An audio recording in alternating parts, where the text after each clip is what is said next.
Emilio Ordóñez. Él es licenciado en Relaciones Internacionales por la Universidad Nacional de Rosario e investigador del CERIR.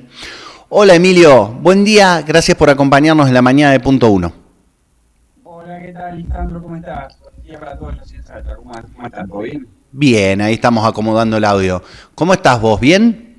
Todo tranquilo acá en Rosario, todo en orden, todo bien. Ahí arrancó el otoño, bajó el calor, hizo hace un par de semanas un calor bastante fuera de estación y ahora se ha acomodado afortunadamente. Soy más del team invierno yo, así que es un buen momento personalmente para mí en ese sentido. Me alegro, sí, aquí también por suerte llegó el invierno. Qué lindo Salta. Me encantó Salta cuando la fui a ver hace 20 años, hace un Bueno, montón. cuando quieras venite y te venís al piso, te invitamos. Dale nomás, acepto la invitación. Emilio, ¿hay o no hay tregua? ¿Qué pasa en Medio Oriente? Porque no se entiende.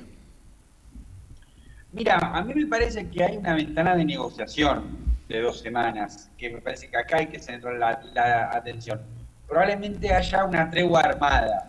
¿Esto qué significa? Significa que muy probablemente Israel continuará sus ataques al Líbano, muy probablemente Estados Unidos apreste algunas tropas. Habrá que ver que eso también es una incógnita. Se hablaba de un despliegue en tierra en puntos específicos sensibles para la economía de Irán, como la isla de Har, por ejemplo, una isla que queda a 25 kilómetros del litoral iraní y que representa el principal punto de exportación energético y prácticamente la mitad del ingreso de dólares para el gobierno iraní. Así de importante es y así de sensible es, pero eso quedó un poco en el limbo, priorizando la guerra aérea de la cual hemos sido testigos durante más de un mes. Me parece que va a haber aprestos militares y va a haber un gran esfuerzo para que no escale la situación. Ahí estoy viendo que el petróleo está $98,50, ha bajado de los $100. El mercado percibe además que esta tregua tiene visos de ser consistente en términos de que no va a estallar por los aires, digo, pero es muy frágil. Yo veo una tregua muy frágil que puede romperse en cualquier momento y veo también a un Irán con la iniciativa ganada además por el hecho que esta tregua esta tregua basada en estos 10 puntos que se anunciaron ayer,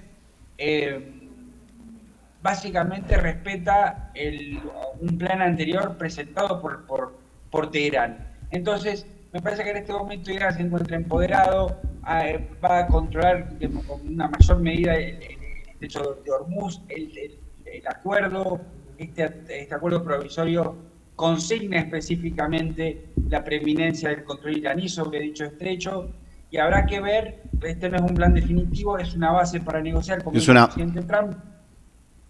exactamente, es una base para negociar.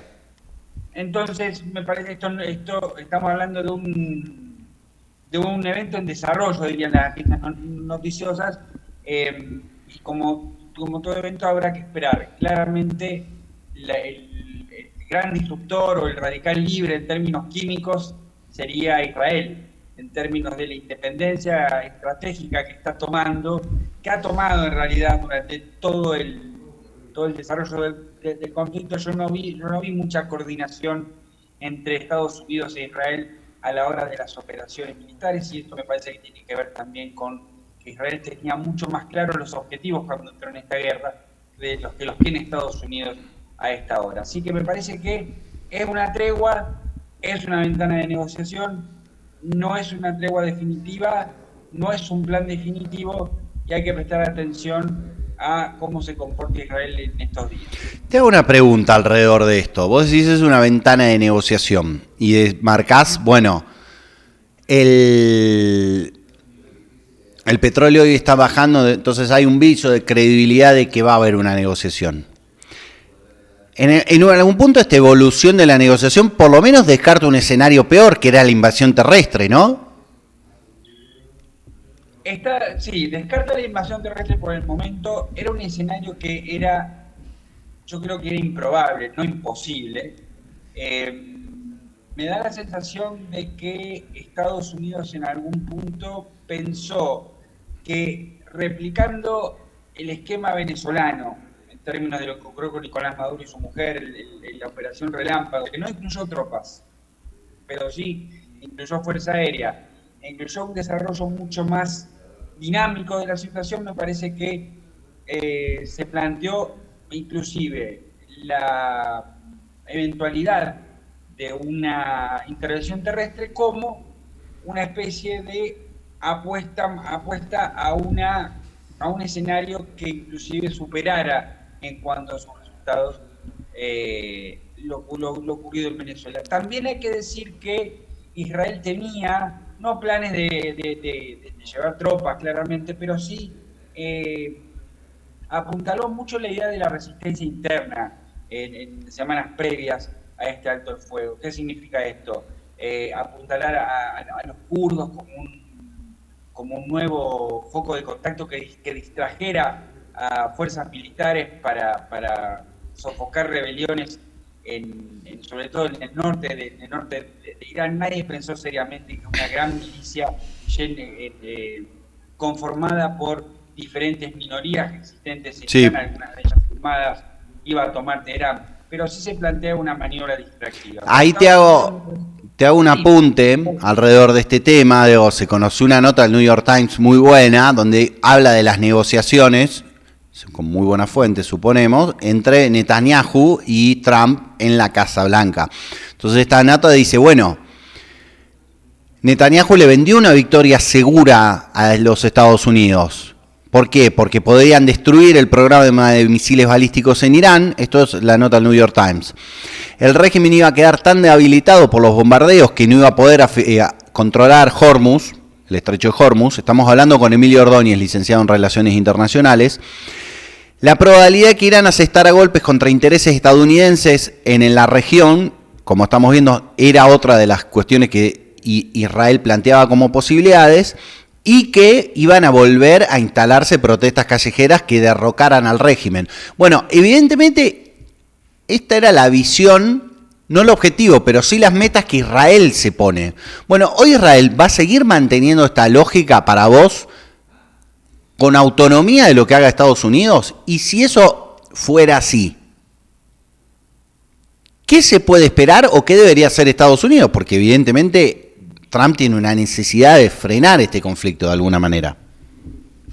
Es una buena pregunta. No tiene dos respuestas. No tienen dos respuestas alternativas, sino son dos respuestas. Por sí o por no, licenciado Ordóñez, por favor. No podemos decir sí o no. Nos educaron para dar grandes respuestas a las buenas preguntas, así que no puedo decir sí o no. Me parece que Israel no tiene incentivos para parar en este momento, porque adelanto que si hay un ganador en términos militares y en términos de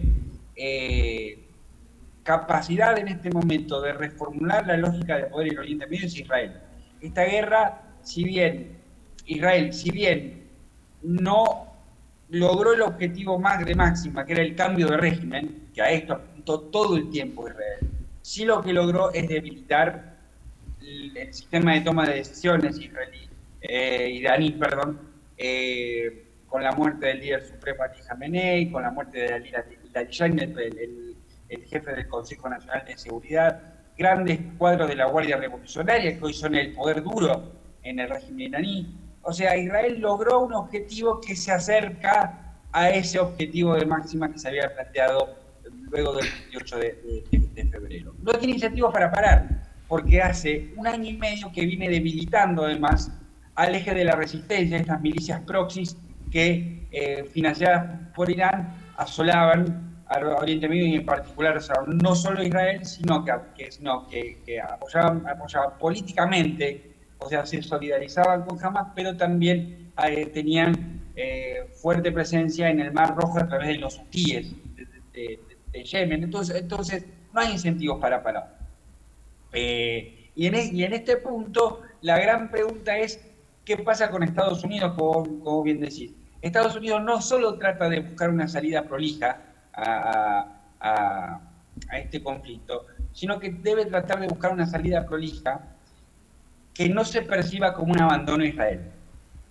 Porque están las elecciones de medio término en noviembre, y lo peor que le puede pasar a Estados Unidos es precisamente eso, que se perciba que una retirada táctica, una retirada estratégica, deje a Israel con las manos libres, o por lo menos deje al mundo con la sensación de que Estados Unidos se desentendió del conflicto y lo deja a Israel haciendo el trabajo suyo y lo deja solo. Realmente esto no va a suceder, pero es una cuestión de percepción para mí.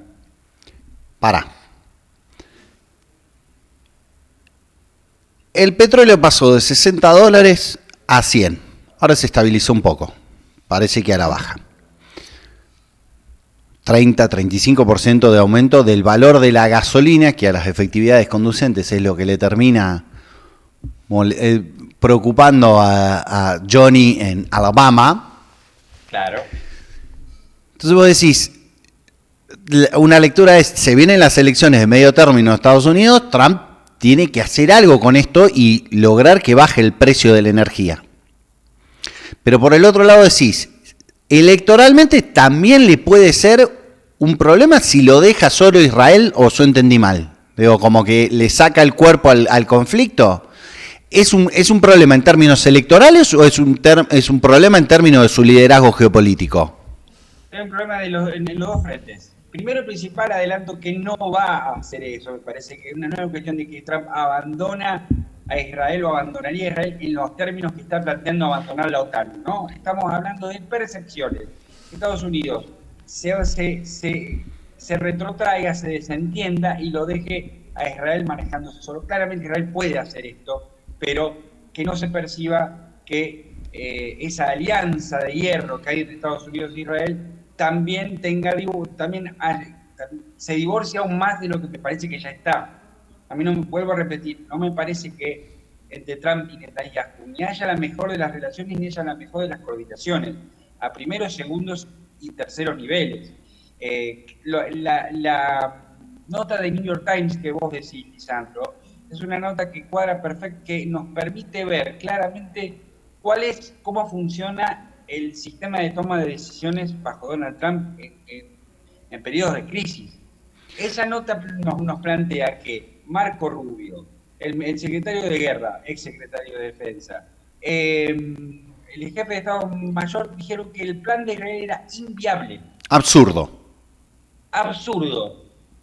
Y cuando Israel encuentra la ventana para atacar Irán, recién ahí Estados Unidos, aparentemente seducido por este escenario que había plantado el gobierno israelí, entra en el conflicto en contra de, no de asesores secundarios, en contra de sus principales ministros. Entonces, me parece que esto nos muestra un poco cómo funciona el sistema de toma de decisiones bajo Donald Trump. Si bien es cierto que el presidente tiene la última palabra, está claro que hubo una lectura triunfalista a partir de una operación que solo se basara en la fuerza militar, y hoy estamos viendo las consecuencias. Electoralmente, Lisandro, para responder muy cortito, hoy el movimiento MAGA, Make America Great Again, el gran movimiento de masas que llevó a Trump al poder, hoy está roto específicamente porque perciben que esta guerra de Hormuz es una de las llamadas Forever Wars, las guerras eternas que Trump prometió que Estados Unidos nunca más se iba a involucrar, que hoy no solo se está involucrando, sino que específicamente lo que está haciendo no solo es romper una promesa de campaña, le está dando aire a una oposición demócrata que hasta esta guerra no tenía mucho argumento para... No era muy... Por lo menos en ese frente.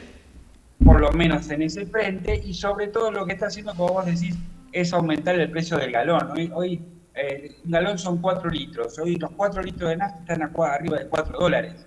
Y ese tipo de cosas, Johnny de Alabama las piensa para votar.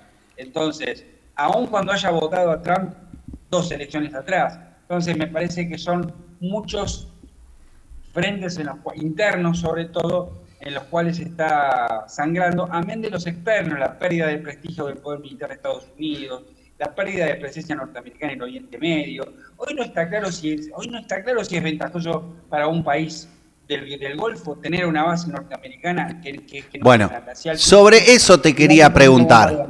Exactamente, sobre eso te quería preguntar, Emilio. En esta conversación hablamos de 3 actores, Estados Unidos, Israel e Irán. Pero esto se negoció a través de otro país musulmán muy importante, aparte uno de los países con capacidad nuclear y más grandes del mundo, que es Pakistán, que tiene 90 millones de chiíes dentro de su estado. ¿Qué están diciendo o qué están pasando con el resto de los actores, sobre todo las potencias globales, China, India y las potencias regionales como Arabia Saudita? Digo, por ejemplo, ayer leía los Emiratos Árabes Unidos son casi leídos como un aliado táctico de Israel, por ejemplo. ¿Qué pasa con las grandes potencias y la mirada de esto? ¿Qué buscan? ¿Qué esperan? Ya ni sé si hablamos de los europeos, ¿no? No, bueno, eso demuestra también dónde está Europa hoy planteado. No estamos hablando de Europa, y eso debería decirnos algo acerca de cuál es el papel actual de Europa en el concierto global, en los grandes conflictos globales. En cuanto a Rusia y a China, me parece que han tomado discursivamente una posición políticamente correcta, corresponde, digo, no lo digo irónicamente, lo digo en el buen sentido, llamando a desescalar el conflicto, entendían y se entendía ya desde el principio de la guerra de Israel contra Hamas en Gaza, que había un potencial no solo desestabilizador, sino potencial para expandirse geográficamente, cosa que termina sucediendo en esta guerra, en la guerra de Hormuz. Esto Rusia lo tenía muy claro.